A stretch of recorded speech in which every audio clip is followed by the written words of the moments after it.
Ciao, sono Carolina Pizzicari, ho 19 anni e sono di Trieste. Sono uno studentessa e sto per frequentare l'ultimo anno del liceo delle scienze sociali.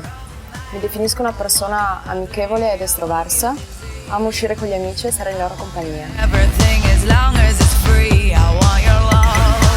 Una volta diplomata vorrei iscrivermi in una facoltà di giornalismo perché questo lavoro mi ha sempre affascinata.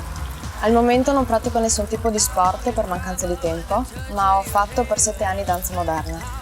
Nel tempo libero mi piace giocare a tennis, leggere e uscire con gli amici.